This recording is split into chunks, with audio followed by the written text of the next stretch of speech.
Cloudy. That was Larry's first thought, although there were blue patches too. He turned his head to the side. Stones raked the back of his head. Shit! Ow! His voice came out as a bark. Oh, crap! Drunk and sleeping on the side of the road. What a dickhead! He tried rolling onto his side, but was barely able to move and felt like vomiting with the attempt. Fuck that, he said, feeling less mirthful with the pain.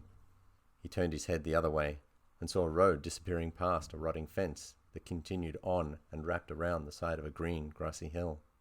His surroundings appeared to be somewhat familiar, but he found it hard to grasp onto any one memory, and although that was likely due to last night's drinks, it was still disconcerting. In addition, he could now see that someone was lying right next to him and keeping just as still as him. The person's lower half was all he could see past his own fat belly, and he, deciding the person next to him was a he because of his style of clothing, was wearing a light blue jeans that had been torn around the knee to reveal a splattering of dried blood. Hey, you okay? Larry said. I can get you some help. Larry worked his hand toward his pocket and his phone. The guy's leg moved. Hey, you're going to be okay. I'm trying to get help. Just hold on.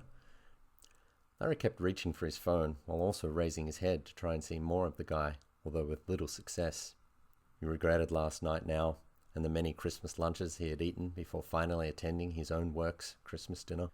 God, he was getting big. Fat bastard. Okay, diet starts tomorrow. He already had his stomach set for pizza tonight. Yeah, tomorrow then. Just as he reached the top edge of his phone in his pocket, a police car came around the bend, heading toward them. Larry sighed, let out a long, slow breath. Now they could help the guy lying next to him, and lend him a hand as well. The officer got out of the car, and a man in an orange high-vis and Santa hat followed behind.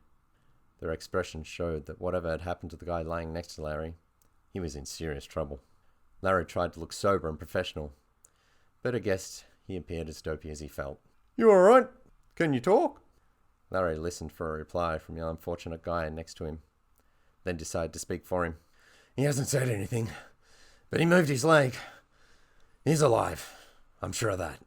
The officer turned to the man in the orange high-vis standing a little behind him. Was there someone else? The man shook his head. The officer turned back to Larry. Sir, there's no one else around. Do you know what's going on? Larry rolled his eyes and explained what had happened from the moment he woke until now. The officer's face paled the more Larry spoke. The man behind the officer turned and faced the other way, his head in his hands. The officer came closer to Larry and said, Sir, you're alone.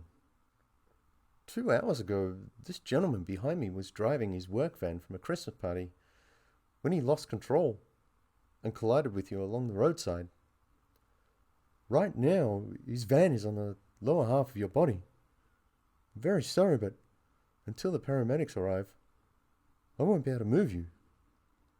Larry stared at the leg next to him, and this time recognized his footwear.